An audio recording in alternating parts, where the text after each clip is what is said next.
Crise ou sortie de crise pour les courtiers de proximité, c'est le fil rouge de notre émission Courtage TV depuis cet après-midi. Vous le savez tous, cette période a généré des complications pour toutes les activités, y compris pour les courtiers de proximité. Pour nous en parler, nous avons le plaisir de recevoir en direct, à distance bien sûr, Cédric Pironneau, cofondateur de SPV. Bonjour Cédric. Bonjour. Vous m'entendez bien? Très bien, merci. Comment allez-vous Cédric? Ça va très bien, déconfiné dans nos locaux, tout en respectant les règles et les gestes barrières bien sûr, mais ça fait du bien d'être au bureau.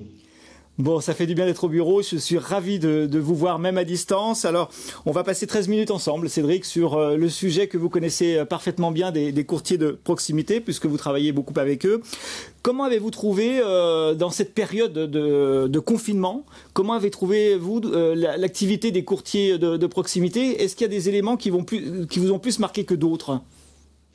D'abord, je les ai trouvés exemplaires parce qu'ils ont été extrêmement présents auprès de leurs clients, de nos clients, qu'ils soient individuels, qu'ils soient professionnels ou entreprises, dans un contexte très difficile parce que beaucoup d'incertitudes, parce que des discours parfois un peu différents. Donc, c'était pas simple de les accompagner. Et ils ont été, à mon avis, extrêmement présents. Donc, ils ont vraiment fait leur job de courtier et d'accompagnant. Maintenant, je pense que pour le coup, les compagnies, en tout cas la position des compagnies pendant plusieurs semaines a été assez floue et donc ça a été difficile pour ces courtiers de proximité de donner un discours clair à leurs clients et une position claire. Donc je trouve qu'ils ont été plutôt admirables en tout cas. Et sur l'activité commerciale, c'était un peu compliqué, non? Bien sûr, l'activité commerciale, c'est plus difficile. C'est évident, on a besoin de proximité, on a besoin de se voir, on a besoin de se parler. Le small talk est important, les recommandations sont importantes, les apporteurs d'affaires, tous les gens qui sont des indicateurs d'affaires pour le courtage de proximité sont absolument essentiels. Quand vous ne les voyez pas, évidemment, mécaniquement, votre activité elle est beaucoup plus difficile. Donc ça, c'est sûr qu'on a vu un ralentissement de l'activité commerciale. Ça ne veut pas dire que l'année est morte. Comme on dit au golf, mauvais départ n'exclut pas le part. Et donc, je pense que les mois en cours, les mois de mai, les mois de juin, qui sont des mois importants en production, peuvent permettre à ces courtiers de rattraper l'année et d'accompagner leurs clients et leur développement commercial. Est-ce que vous avez dénoté, Cédric, des difficultés particulières? Est-ce qu'il y a des courtiers de proximité qui étaient plus présents que d'autres pendant cette période de confinement? Il est clair que les courtiers dont l'activité principale est tournée autour des professionnels et des entreprises ont été beaucoup plus dans la crise. Quand vous êtes sur le particulier, les particuliers, leur voiture ne roulait pas, les frais de santé se sont calmés, ils étaient chez eux, il ne s'est pas passé grand-chose. À part thésauriser et peut-être leur proposer des produits d'assurance financière, des assurances vie, bon, sur l'assurance elle-même, il ne s'est pas passé grand-chose. En revanche, les professionnels, les entreprises, bien sûr. Et si vous avez une clientèle très exposée de type hôtel, café, restaurant, évidemment, là, c'est très compliqué. Votre présence auprès de vos clients est absolument essentielle. Et puis, les réponses que vous leur apportez ne sont pas faciles parce que on sait bien, hein, il y a tout le sujet actuel de la perte d'exploitation qui n'est pas couverte, que certains voudraient faire couvrir, que les tribunaux vont peut-être trancher, mais il est clair que quand votre clientèle est professionnelle ou entreprise, c'est très difficile. Les courtiers de proximité sont parfois un peu seuls dans leur zone. Est-ce qu'ils ont été aidés? Est-ce qu'ils ont été soutenus, selon vous, par les assureurs ou même par les courtiers grossistes, comme vous, par exemple? Alors, on a tous, et SPV en fait partie bien sûr, accompagné au maximum nos courtiers avec de l'aide en ligne, avec des webinars, avec des conférences. La profession, globalement, s'est mobilisée. Après, pour être très franc, je trouve que les porteurs de risques, les assureurs, n'ont pas été très présents, ou en tout cas, s'ils ont été présents sur un plan commercial ou moral, ils n'ont pas été très présents, notamment sur un plan financier. Et je pense qu'il y a une aide à mettre en place, il y a quelque chose à créer.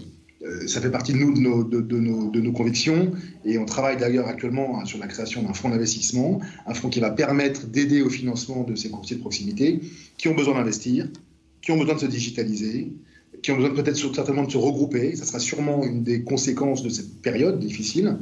C'est que je pense que ça va accélérer la mutation de la profession et le regroupement. On a encore à peu près 20 000 courtiers, alors selon les chiffres, mais on a énormément de courtiers de proximité. Je pense que ça va accélérer la mutation de la profession, c'est évident.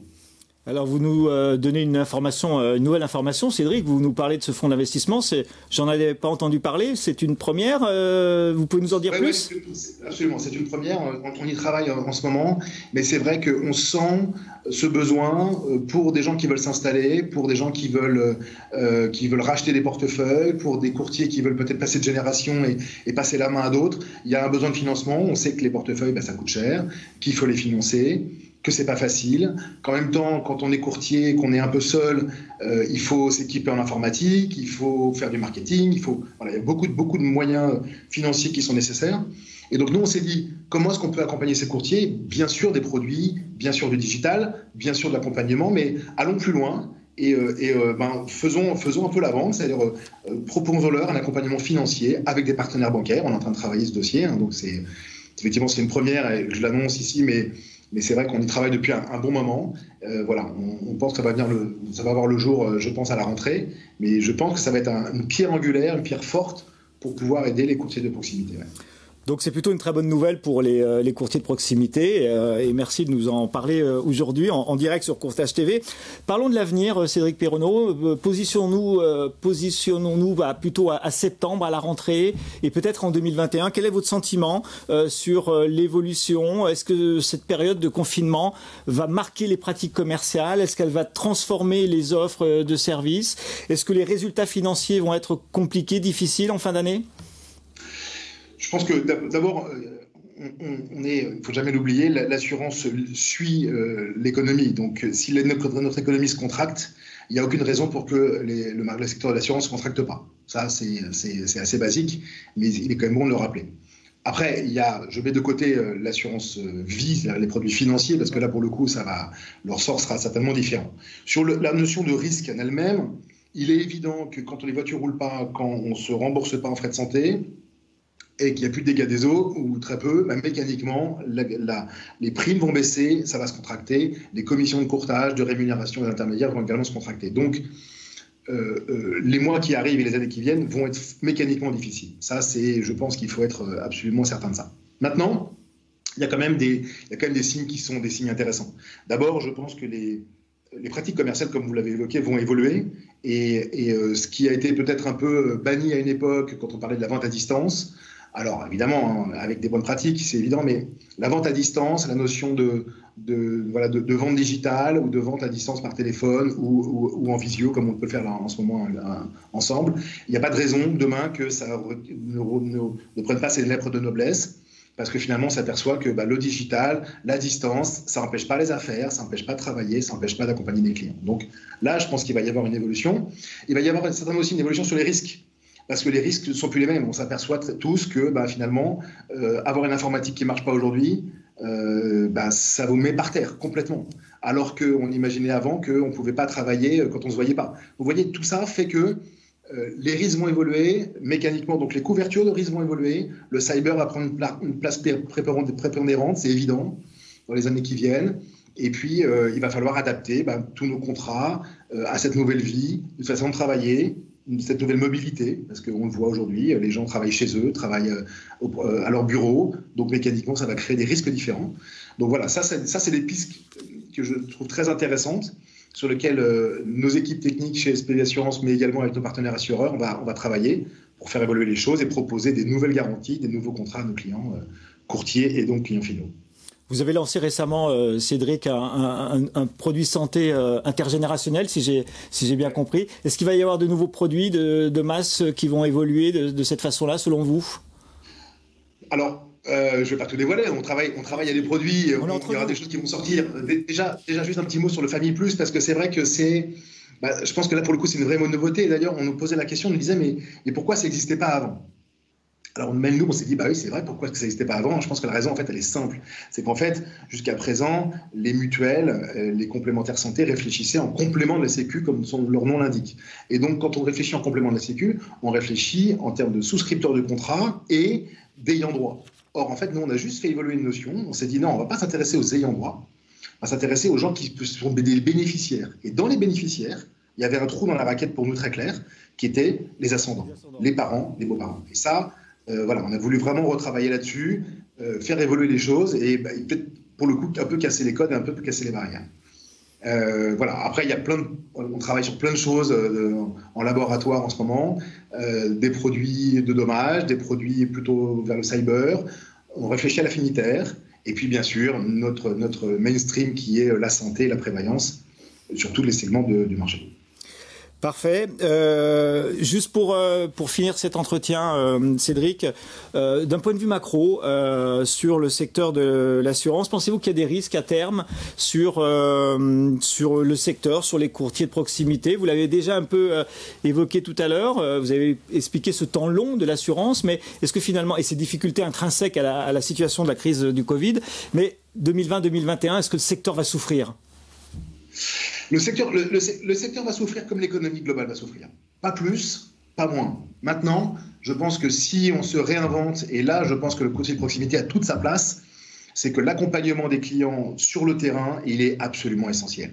Les plateformes digitales, c'est très bien, c'est indispensable. Les outils informatiques, c'est top.